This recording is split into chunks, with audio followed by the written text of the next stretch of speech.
天是世界地球日，地球 Online 在此提醒您，地球从来不是一顆永遠安全的星球，它曾一次次親手按下過重開鍵，並且每一次重開都是一場毀天滅地的生物大滅絕，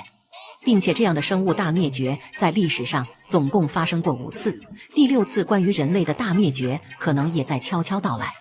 這期視頻就帶你分別了解一下這跨越5億年的5次大滅絕。地球歷史上第1次被公認的大滅絕發生在大約 4.4 億年前的奧陶紀末期，那個時代生命還遠沒有登陸陸地，地球上的主角幾乎全部都在海裡。海洋中有大量無脊椎生物繁盛生長，三葉蟲、腕足動物、彼石等各種古老生命共同組成了那个时代的海洋世界。可就在生命看似不斷擴張的時候，氣候突然開始轉向，地球進入了一次劇烈降溫，南極附近的大冰蓋迅速擴張，大量海水被凍結進冰川，全球海平面大幅下降，大片淺海消失，海洋棲息地被大規模壓縮。最後的結果就是大量海洋生物直接被清算，超過 85% 的物種滅絕。第2次大滅絕發生在大約 3.7 億到 3.6 億年前的泥盆紀晚期，這一時期的地球生命已經比奧陶紀豐富得多，魚類高度繁盛，被稱為魚類時代。陸地上最早的森林和更複雜的植物群落也開始出現。可就是在這種生命逐漸向複雜化推進的時候，地球再一次出了問題。大量證據表明，當時的海洋很可能經歷了長期而廣泛的缺氧事件，海水中的氧含量下降，大片海域變成了對複雜生命極不友好的環境。很多海洋生物並不是瞬間被炸死、凍死，它們更像是被整個海洋系統慢慢悶死的。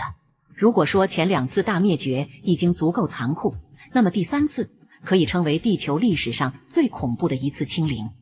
它發生在大約 2.52 億年前，也就是二疊紀末期。這場災難通常被叫做大死亡。海洋裡絕大多數物種消失，陸地上大量生物群同樣崩塌。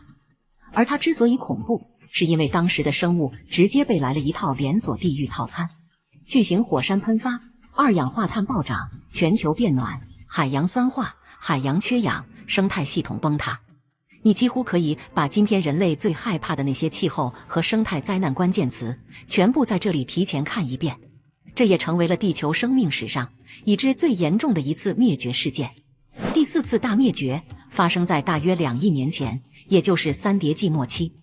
而這次大滅絕背後的主要推手很可能仍然和劇烈火山活動有關。超級火山噴發釋放大量溫室氣體，推動全球升溫，擾亂海洋和大氣系統，最終把很多本來已經建立起來的生態平衡再次打斷。它不像二疊紀末那麼絕對清零，但它依然很殘酷，因為生物大滅絕從來不只是死亡本身，它還意味着活下來的物種將接手一顆重新洗牌後的星球。而這次洗牌之後，恐龍迎來了屬於自己的時代。然而，一顆小行星又把恐龍時代直接砸進了歷史。這就是第5次生物大滅絕，也是大家最熟悉的一次。大約6600萬年前，一顆巨大天體撞上了地球。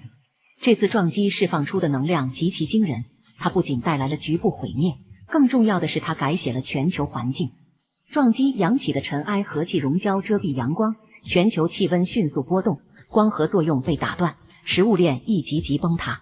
從大型恐龍到海洋中的許多生物都沒能扛過去，恐龍時代也因此徹底結束。然而這次滅絕之後，哺乳動物獲得了前所未有的發展空間。也就是說，如果沒有那一撞，恐龍也許不會退出歷史中心，而人類這種生物也很可能根本沒有今天的機會。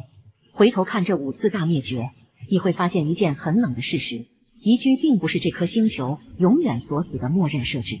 它更像是一種長期、脆弱、需要各種條件一起維持的平衡。而一旦平衡被打破，地球不會因為某個物種活在上面就對它格外留情。恐龍不會，三葉蟲不會，猛獁象不會，人類也不會。